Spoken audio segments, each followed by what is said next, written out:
ሰላም አለይኩም ወራህመቱላሂ ወበረካቱ። ሰላም ጤና ይስጥልኝ። ወድና ተከብራችሁ ቻናሌ ቤተሰቦች እንዴት ናችሁ? ደህና ናችሁ ወይ? እኔ ያለው አልሐምዱሊላህ። እናንተ እንዴት ናችሁ? ለሰላም ከኔ ጋር ሁሉ ሰላም ነው። ቻናሌ ሰብስክራይብ፣ ሼር፣ ኮሜንት ያደረጋችሁ ከኔ ጋር አብራችሁ ቆዩ። እስካሁንም ከኔ ጋር ላላችሁት ከልብ አመሰግናለሁ። ክበሩልኝ። አሁንም አንድነታችሁ እንዳይለይ አባረታቱኝ፣ አጠናካክሩኝ እላችኋለሁ። ረመዳን እንዴት ነው? ፋፋ ያላችሁ ነው? ረመዳን ትንሽ ቀናቶች ናቸው የቀሩት። አላህ Subhanahu Ta'ala በሰላም ያሲዘን፣ በሰላም ጾመን የምናስረክብ ያድርገን ያ ረብ ኢንሻአላህ። ሙቀቱም እንግዲህ የመጣ ነው፣ ብርዱ ወጣ፣ ሙቀት የመጣ ነው። እናንተ ጋስ እንዴት ነው? ሙቀት የመጣ አይደለ? ከዛ ልክ ደግሞ ሙከየፍስ እንዴት ነው? የከፈታችሁ ነው ወይ? እንዴት ነው?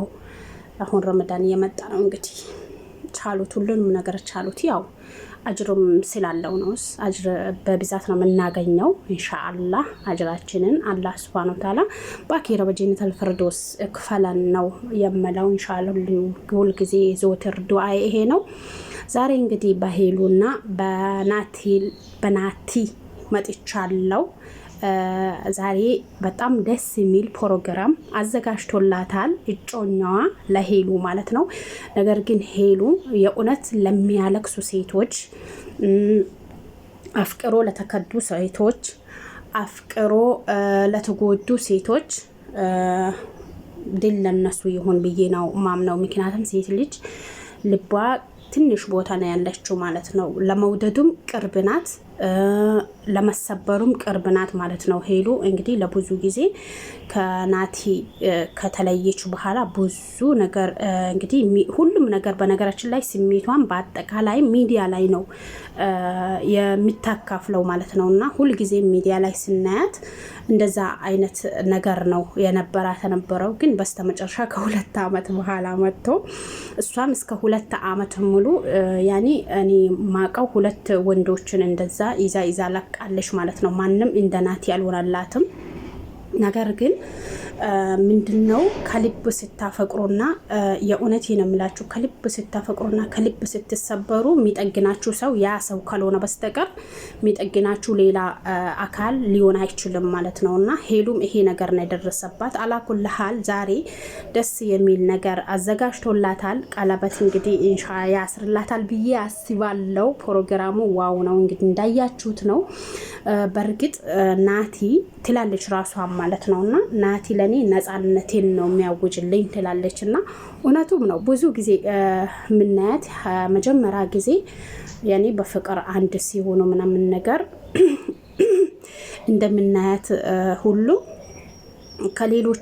ከሌሎቹ ወንዶች እንደ ናቲ ስትሆን አይቻት አላቅም። የእውነቴን እምላችሁና ናቲ ሁሉንም ነገር እሺ ብሎ ነው የሚቀበላት በነገራችን ላይ ማለት ነውና እንደፈለገች ነው የምትቀብጠው፣ እንደፈለገች ነው የምትሆነው። በሰው ፊት ለፊት በቃ የሆነ ነገር ለብሳ ነው የምትሄደው። ከዛም ደግሞ ለማለቃቀስ ሙከራ ተደረጋለች፣ ያኔ ፕራንክ ስታደርገው ማለት ነውና ከዛ በቃ ማለት አንዳንድ ወንዶች የእውነቴ ነው የምላችሁ ከልብ የማይወዳችሁ ወንዶች የራሷ ጉዳይ እንዴ በሰው ፊት ለፊት ታዋርደኛለች እንዴ ብሎ ጥሎ ነው የሚሄደው ማለት ነውና ናቲን እንዳየሁት ነፃነቷን በጣም ነው የሚያወጅላት። እንደፈለገች ነው እሱ ጋር የምትሆነው እንደፈለገች ማለት ነው ሀቂቀታን እኔ ባየሁት ማለት ነውና ከዛም በኋላ ደግሞ እንግዲህ ናቲ ያኔ ተስማምቶ ነው እንግዲህ ከሀገር የወጣው የነበረው። ነገር ግን ሳይመቻችለት ሲቀር ምናምን ነገር ከማን ነው ስሙ ጠፋኝ፣ እንትን አዋሳ ካለው ልጅ ጋር ከሱ ጋር ጀመረች፣ ከእንዳልኩ ጋር ማለት ነው። ከሱ ጋር ጀመረች። ከዛ በኋላ ደግሞ ከአንድ ልጅ ጋር እዚህ አዲስ አበባ ላይ ጀመረች። ግን ከሁለቱም እንደ ናቲ ሊሆኑላት አልቻሉ ይመስለኛል፣ አላቅም። ግን ያኔ ስትሆኑም ከነሱ ጋር ስትሆኑ በቃ ደስተኛ ትመስላለች እንጂ ያንን አክል ናቲ የሚሰጣትን ደስታ እንትን አትልም ነበር ማለት ነውና አላይባትም ነበርና በቃ ያለረን የሆነ ከልባችሁ ሳይሆን በፊታችሁ የምታስመስሉት የሆነ በስነ ምግባር የምታስመስሉት ነገር አላ እንደዛ የሆነች ነው የምትመጣ የምትኖር የነበረው ከነሱ ጋር የምታሳልፍ የነበረው ማለት ነው። ነገር ግን ናቲ በ2 አመት በኋላ እንግዲህ ሄዳ ሄዶም ደግሞ ያው እሱም ጋር ያኔ የእውነተኛ ፍቅር ስላለና እሷም ጋር ደግሞ የእውነተኛ ፍቅር ስላለ ሊያያት ሄዳ በዛው እንግዲህ እስካሁን ድረስ ግን እሱ ሊያያት የሄደ ጊዜ የእውነቴ ነው ራሷን ሲታ ወጥቃለችም። ከዛም ያለፈ ደግሞ ሁላችንም እንደምናየው ነው ሚዲያ ላይ የተሰጣ ነገር ነው ማለት ነውና በጣም ነው ያለቀሰችው። የእውነት እኔ ማልቀሻለሁ። የእውነት አልዋሻችሁም።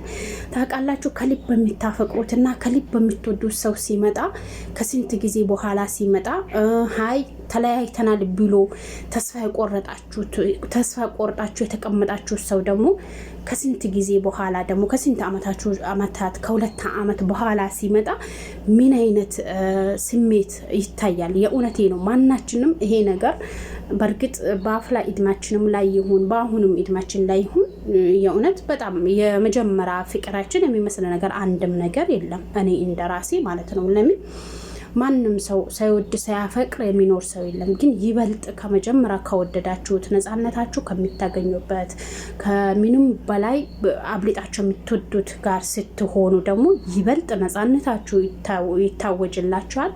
ይበልጥም ደግሞ ደስተኛ ሆናችሁ ትኖራላችሁ ማለት ነውና ሄሉንም የገጠማት ነገር ቢኖር ይሄ ነው። ግን ናቲ የሰው ሀገር ቢሄድ ሴቶቹን እንደፈለገ ሊያገኛቸው አይችልም። ምክንያቱም እኛ ያለንበት ነው። እኛ አሁን የሰው ሀገር ላይ ስንሆን እንደፈለግን የምንሆን ቤተሰብ እንደፈለግን የምናገኝበት ነገር አይደለም ከስልክ ካልሆነ በስተቀር ሌላ ባዳውንም ሰው በአካል እንደዚህ እንደፈለግን የምናገኘው ነገር አይደለም። እና ያኔ እሱ ለሷ ተደጋግሞም እድል ቢመጣላት ያኔ እንትን ብላለች። ያኔ ለማስመሰል ሙከራ ማድርጋለች። ጊል አኖርላትም። ግን ከ2 አመት በኋላ ደግሞ ናቲ መጥቶ የመጀመሪያ ጊዜውን ደስታዋን መልሶላታል። ግን ይሄ በጣም ደስ የሚል ነገር ነው። እኔ የእውነቴ ነው የምላችሁና በጣም ከሚትወዱት በጣም ነፃነታችሁ ከሚታገኙት ሰው ጋር ምንም ይሁን ምንም አገኙም አጣውም ከዛ ሰው ጋር ብቀጥሉ ይላለው። እኔ እንደራሴ ነው ማለት ነውና እንደዛ ነው ማስበው። ምክንያቱም እንደ መጀመሪያ የምትወዱት እንደ መጀመሪያ የምታፈቅሩት የለም። በእርግጥ ማለት አለ ከሃይማኖት የማይጋጭ ከሆነ ለምሳሌ በእኛ ዲናችን ፍቅር ከትዳር በፊት ፍቅር አይፈቀድም። ፍቅር ማለት ፍቅረኛ መያዝ እጮኛ መያዝ ከእጮኛ ከፍቅረኛ እንደፈለጉ መሆን አይቻልም፣ አይፈቀድም ማለት ነውና ነውር ነው። ግን ከትዳር በኋላ ደግሞ ያኔ ከኒካ በኋላ ፍቅሩ፣ ደስታው፣ አንድነቱ ሁሉ ነገሩ ሲመጣ ይበልጥ ደስ ይላል ማለት ነውና ስለዚህ ምንድነው ማናችንም ቢሆን እውነት ለመናገር ያኔ በልበሰላ ሂሚሯችን ብዙ ነገሮችን በፍቅር ዙሪያ ብዙ ነገሮችን የምናሳልፍ ሰዎች የአንዳንዳችን እንኖራለን።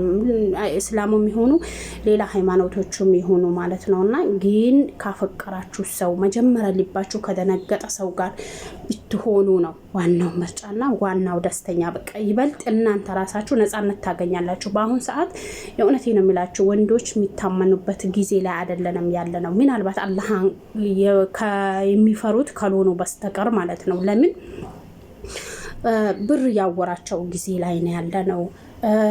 ፍቅር ሳይሆን ከናንተ ጋር ብር ፈልጎ ነው የሚመጣው። ከዛ ልክ ብር ባይኖራችሁ ራሱ የሚያስገድዳችሁን ነገር ሊይዙ ነው እጥረታቸውና ሙከራቸው። ሀቂቀታን በጣም ግርም የሚለኝ ነገርና በጣም እንትን የሚለኝ ነገር ቢኖር ይሄ ነው ማለት ነው። የእውነቴን የምላችሁና አንድን ሰው ከወደዳችሁት ምንድነው ከጥቅም ጋር ማያያዙ አስፈላጊ ነው ብዬ አላስብም። በእርግጥ ይሄ ነገር በወንዶቹ ብቻ ሳይሆን ሴቶቹም ልክ እንደዛ ልንሆን እንችላለን። ደግሞ ምንሆንም ሰዎች እንኖራለን።